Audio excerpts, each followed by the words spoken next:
आप लोगों को पिछले 7-8 साल में जरूर देखने को मिला हो। आज बगल के डिस्ट्रिक्ट में जिस तरह से डेवलपमेंट दौड़ के जा रहा है, उसके कंपैरिजन में हमारे यहाँ डेवलपमेंट रुका हुआ है। इस चीज को भी आपको जानना जरूरी है। किस कारण से आज मार्केट में पैसा नहीं आ रहा है? मार्केट में पैसा नहीं आने का कारण है कि हमारे मजदूर भाइयों के हाथ में पैसा नहीं है। मजदूर भाई के हाथ में अगर पैसा नहीं है तो किस कारण से नहीं है? क्योंकि सरकारी काम नहीं आ रहा है। सरकारी काम अगर नहीं आ रहा है तो किस कारण से नहीं आ रहा है? सरकारी काम इसीलिए नहीं आ रहा है क्योंकि हमारा यहाँ का प्रतिनिधि गवर्नमेंट के साथ एक ही लाइन में नहीं है, एक ही पार्टी का नहीं है। आने वाले समय में इलेक्शन का भी माहौल है, तो आप लोगों को ये इंश्योर करना है कि जो भी यहाँ प्रतिनिधि आए सरकार का अलाइनमेंट में रहे, सरकार के साथ वाला आए, ताकि सरकार जो भी स्कीम्स देता है, सरकार जो भी पैसा भेजता है, वो पूरी तरह से यहाँ लागू हो। माननीय मुख्यमंत्री पूरा अरुणाचल का भ्रमण कर रहे हैं, लेकिन आप लोग अगर गौर फरमाएंगे तो वो तेजू नहीं आ रहा है। तो सबसे पहले तो मैं इस इंटरनेशनल लेबर डे के उपलक्ष्य में आज यहां उपस्थित सभी मजदूर भाइयों और बहनों को हार्दिक शुभकामनाएं देता हूं। एक बार जोरदार ताली आप लोग अपने लिए बजाइए। और आप लोग ये लाइन को कभी मत भूलिए जो आपको अभी अभी मैंने मेरे बात में बोलने के लिए बोला था, मजदूर हूं, मजबूर नहीं। ये आपका मंत्र होना चाहिए।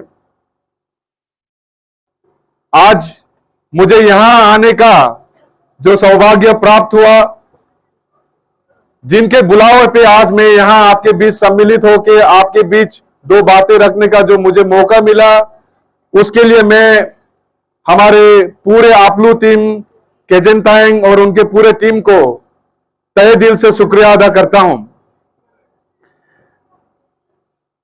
आज आपका दिन है और सिर्फ इंटरनेशनल लेबर डे के उपलक्ष्य में आके सभा में सम्मिलित होके यहां बड़ा बड़ा भाषण सुन के जाने से आपका जो लक्ष्य है वो हासिल नहीं होगा। आज जिस दिवस को आप मना रहे हैं वो क्यों मनाया जा रहा है,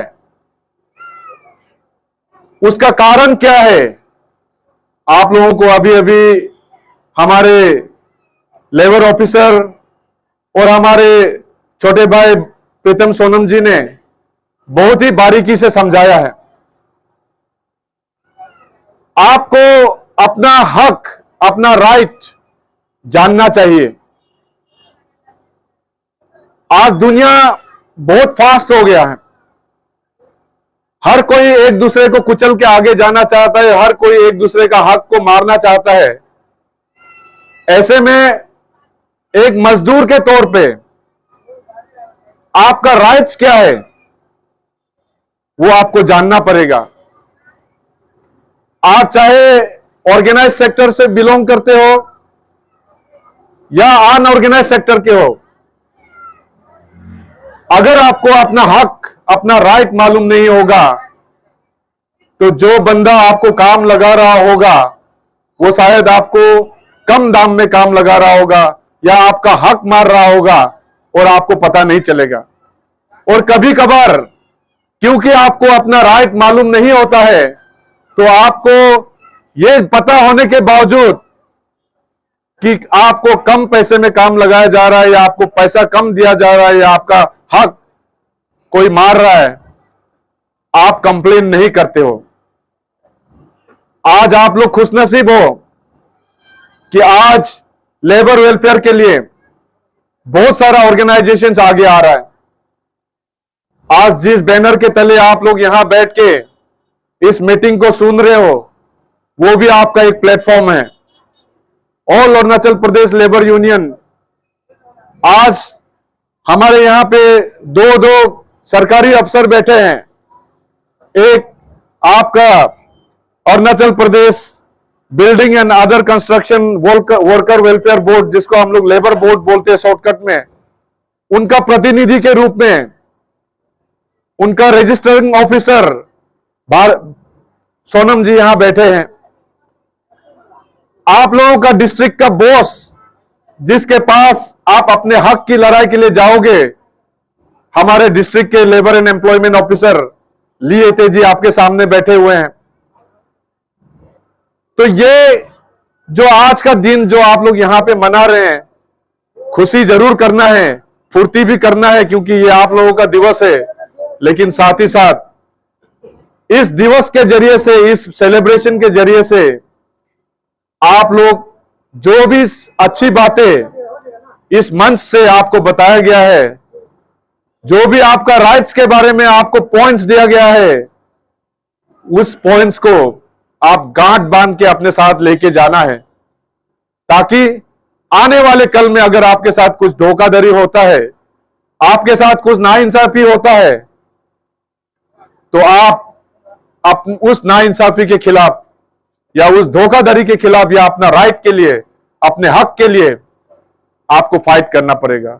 और यही मंच है, आपलू का ऑफिस, लेबर ऑफिसर का ऑफिस या आपका जो लेबर बोर्ड का ऑफिस, यहां आपको जाना है, अपना हक मांगना है। तो मैं समझता हूं कि हमारे जितने मजदूर भाई और बहनें हैं, ज्यादातर अच्छे पढ़े लिखे नहीं हैं, और इसी चीज का, क्योंकि आप पढ़े लिखे नहीं हैं, तो लोग बाग ये समझते हैं कि आप लोगों को अपना हक, अपना राइट मालूम नहीं है, और इसी चीज के लिए आप लोगों का शोषण किया जाता है। पढ़े लिखे हो या पढ़े लिखे ना हो, अपना हक आपको जानना पड़ेगा। अगर नहीं जानते हैं तो जानने के लिए कोशिश करना पड़ेगा। तो मैं ये समझता हूं कि जो भी अच्छी बातें आप लोगों को बताया गया है, चाहे वो आपका प्रधानमंत्री जीवन ज्योति बीमा योजना हो या प्रधानमंत्री सुरक्षा बीमा योजना हो, जिसका शायद आज यहां पे रजिस्टर भी चल रहा है, और उसके लिए हम आपके यहां अपने चहेते लीडर आपलू के डिस्ट्रिक्ट प्रेसिडेंट केजन तायंग को भी तहे दिल से शुक्रिया अदा करता हूं कि उन्होंने डिस्ट्रिक्ट एडमिनिस्ट्रेशन को लेटर लिखा और उन्होंने कहा कि जो हमारे यहां के लेबर भाई बहनें हैं, उन लोगों को कहीं ना कहीं जो प्रधानमंत्री जीवन ज्योति बीमा योजना और प्रधानमंत्री सुरक्षा बीमा योजना का फायदा नहीं मिल रहा है। उसी के कारण मैंने एक लेटर देखा था, ऑफिशियल लेटर, जो शायद डिस्ट्रिक्ट प्लानिंग ऑफिसर की तरफ से दिया गया था आपके केजन तायंग भाई को, और उनके रिक्वेस्ट पे आज, अगर मैं गलत नहीं हूं, तो यहां पे शायद प्रधानमंत्री जीवन ज्योति बीमा योजना और प्रधानमंत्री सुरक्षा बीमा योजना का यहां रजिस्टर भी चल रहा है। ये हमारे केंद्र सरकार का एक बहुत ही इंपॉर्टेंट स्कीम है, इंश्योरेंस स्कीम हमारे लेबर भाइयों और बहनों के लिए। इसके बारे में आपको जानना है। हालांकि जो हमारे सोनम जी ने आपके सामने बोला है कि हमारे लोग फायदा को लेने के लिए आते नहीं है, यह भी हकीकत है। थोड़ा सा ऑफिस में जाने का तकलीफ हम लोग नहीं करते हैं, और उस तकलीफ का नहीं करने के कारण जो एक हमको स्कीम का बेनिफिट मिलना चाहिए था, उस बेनिफिट से हम जब जरूरत पड़ता है तो हम वंचित रह जाते हैं। आपको हमारे लिए साहब ने कहा है कि साल में आपका अगर महीना महीना 20 रुपया आप अगर डालते हैं तो आपको 2 लाख का इंश्योरेंस बेनिफिट मिल सकता है प्रधानमंत्री सुरक्षा बीमा योजना में। अगर आपका एक्सीडेंट होता है या आप पूरी तरह उपाहिज होता है तो आपको 2 लाख रुपए मिलेगा सरकार की तरफ से, और आप पार्शियली अगर आप उपाहिज होते हैं एक्सीडेंट के कारण तो आपको 1 लाख का इंश्योरेंस बेनिफिट मिलेगा। मैं समझ सकता हूं कि ये 1 लाख या 2 लाख हमारे जो गरीबी रेखा से नीचे रहने वाले लोग हैं उनके लिए एक बहुत बड़ा फिगर है, और इससे आप वंचित इसलिए रह जाते हो क्योंकि महीना में 20 रुपया आप नहीं दे पाते हो। तो मेरा भी आप लोगों से निवेदन रहेगा, चाहे वो प्रधानमंत्री जीवन ज्योति बीमा योजना हो जिसके तहत आपको 2 लाख तक का इंश्योरेंस बेनिफिट मिलता है, चाहे वो प्रधानमंत्री सुरक्षा बीमा योजना हो जिसके तहत आपको 2 लाख या 1 लाख का इंश्योरेंस बेनिफिट मिलता है, उसका फायदा आप लोग जरूर ले। आज के समय में 20 रुपया का कोई मोल नहीं है, भाव नहीं है। एक पान खाने जाएगा आप तो पान का दाम ही 20 रुपया होता है। आप ये मान के चलिए कि आप हर साल हर महीने एक पान खा रहा है, और वो पान का दाम आप अगर डीबीटी के जरिए से बैंक में आप अगर काटने दोगे, तो आपके साथ भगवान ना करे कुछ गलत हो, लेकिन अगर कुछ एक्सीडेंट होता है तो आपको 2 लाख का बेनिफिट मिलेगा। लेकिन आप वही पान का दाम 20 रुपया अगर हर महीने नहीं दोगे, तो जो 2 लाख आपको एक्सीडेंट के बाद मिलना चाहिए था वो आपको नहीं मिलेगा। तो इसलिए मेरा भी आप लोगों से निवेदन है कि ये जो इंश्योरेंस स्कीम है केंद्र सरकार के द्वारा आप लोगों के लिए चलाया जा रहा है, उसका बेनिफिट आपको लेना है।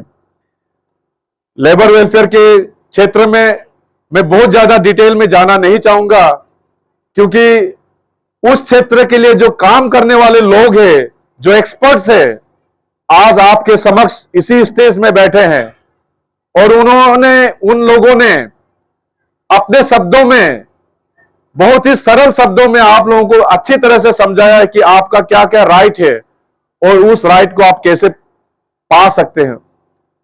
अभी सरकार, चाहे केंद्र सरकार हो चाहे राज्य का सरकार हो, दोनों में भारतीय जनता पार्टी का सरकार चल रहा है, और हमारा भारतीय जनता पार्टी हमेशा गरीबी रेखा से नीचे रहने वाले जो लोग हैं, जो किसान हैं, जो मजदूर हैं, उनके उद्धार के लिए हमेशा चिंता करता है, हमेशा काम करता है, हमेशा पॉलिसी बनाता है। प्रधानमंत्री जीवन ज्योति बीमा योजना या सुरक्षा बीमा योजना, ये उसी का एक हिस्सा है। आज केंद्र सरकार, जैसे मैंने कहा है, गरीबी रेखा से नीचे रहने वाले लोगों के लिए, महिलाओं के लिए, हमारे मजदूर भाइयों और बहनों के लिए बहुत सारे स्कीम चला रहा है। लेकिन क्या होता है कि हम लोग उस स्कीम का फायदा ले लेते हैं, लेकिन हम लोग ये समझ नहीं पाते कि ये स्कीम हमें क्यों मिला है या किसने दिया है। आज केंद्र सरकार जिस तरह से गरीबी रेखा से नीचे रहने वाले लोगों के लिए काम कर रहा है, 2-4 मैं आपके सामने जरूर गिनाऊंगा। एक आम आदमी जो गरीबी रेखा से नीचे रहता है, उनको क्या चाहिए? एक घर। आज प्रधानमंत्री आवास योजना के तहत 1,20,000 डीबीटी के जरिए से हर बेनिफिशियरी को मिल रहा है घर बनाने के लिए। अगर आपके पास घर है तो घर में आपको बिजली चाहिए, तो आपको आज केंद्र सरकार की ओर से हर घर में फ्री बिजली का प्रावधान किया गया है। आपके घर में पीने का पानी चाहिए तो जल जीवन मिशन के तहत हर घर नल, हर घर पीने का पानी, आज उसका कार्यक्रम पूरा जोर से चल रहा है। अभी आपके पास घर मिला, आपको पानी मिला, आपको बिजली मिला, आपको खाना बनाने के लिए गैस चूल्हा का जरूरत है, तो आज महिलाओं को उज्ज्वला योजना के तहत फ्री एलपीजी कनेक्शन दिया जा रहा है। आपने अभी घर भी मिल गया, बिजली मिल गया, पानी मिल गया, आपको गैस का चूल्हा भी मिल गया, तो पकाने के लिए आपको प्रधानमंत्री गरीब कल्याण अन्न योजना के तहत पिछले करीबन 3 साल से हमारा केंद्र सरकार फ्री में चावल दे रहा है।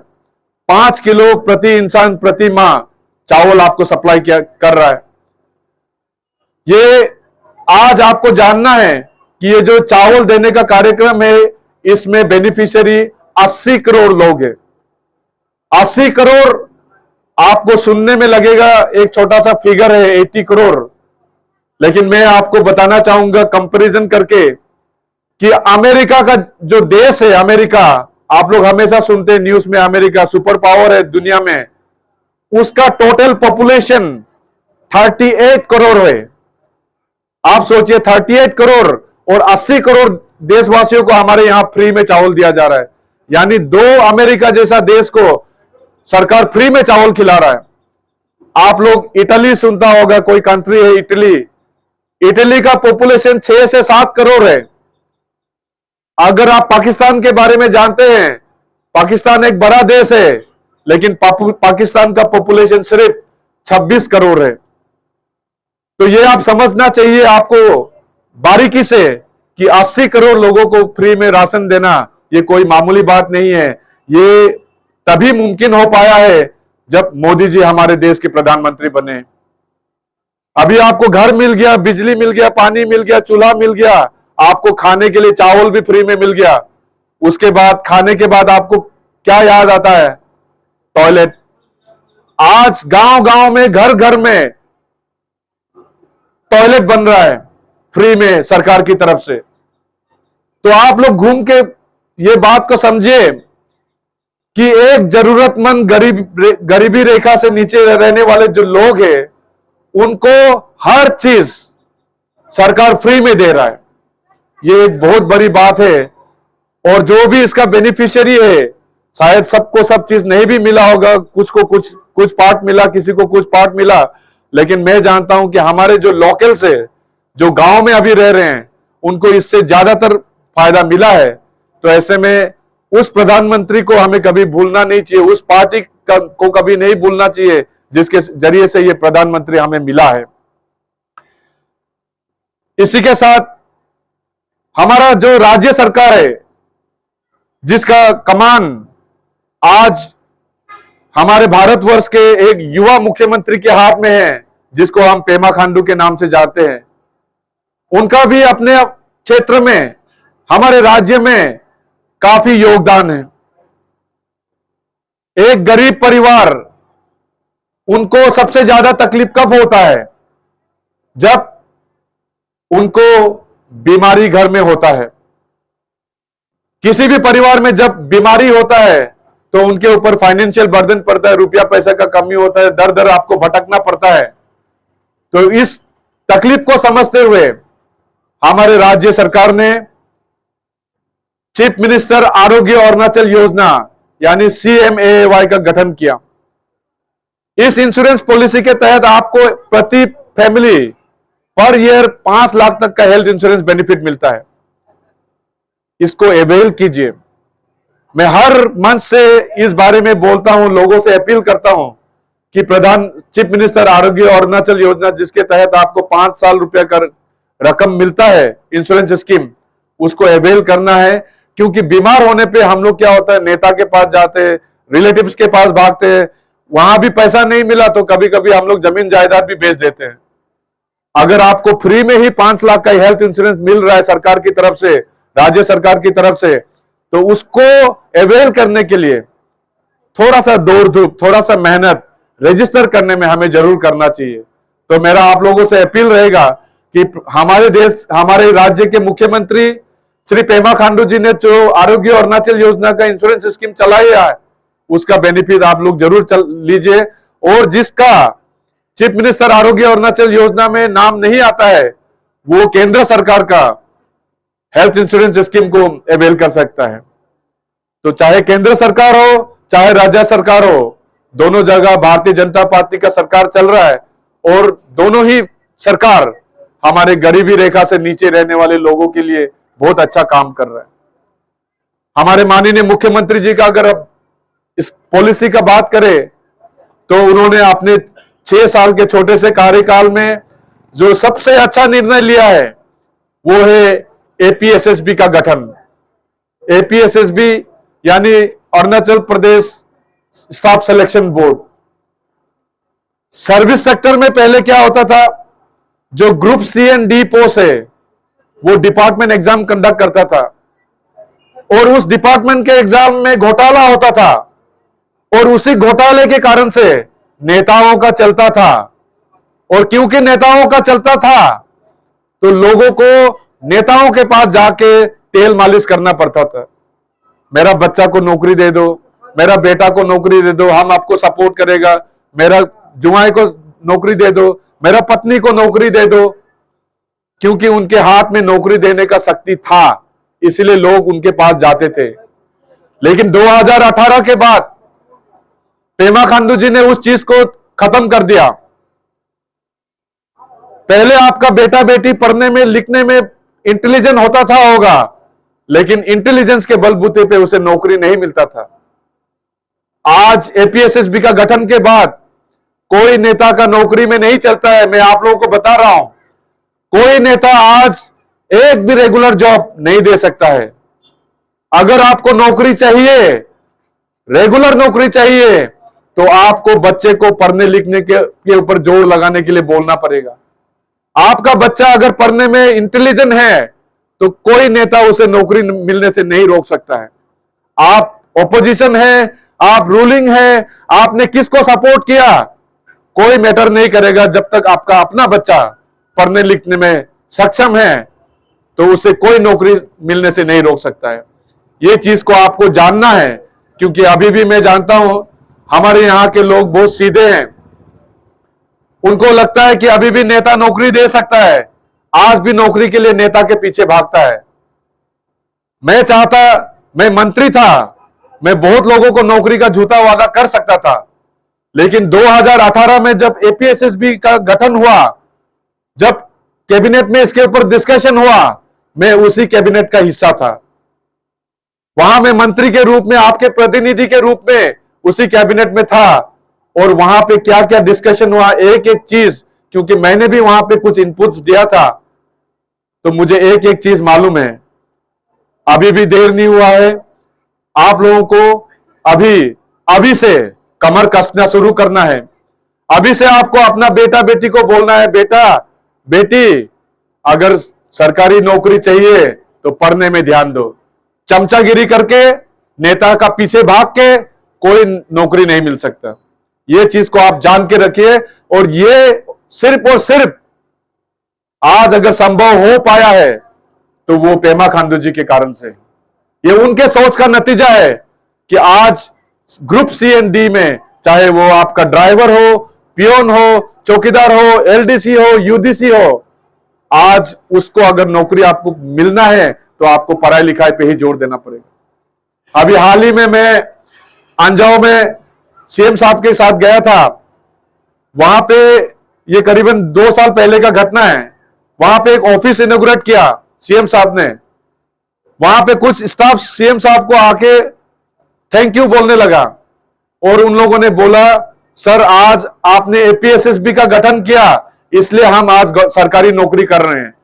मेरे माता पिताजी के पास पैसा नहीं था, मेरे पास पॉलिटिकल बैकअप नहीं था, फिर भी अपने इंटेलिजेंस के बलबूते पे, अपने अच्छे पढ़ाई लिखाई के बलबूते पे मुझे आज नौकरी मिला है, तो इसका श्रेय आपको जाता है। यही चीज मैंने दिरांग में भी देखा।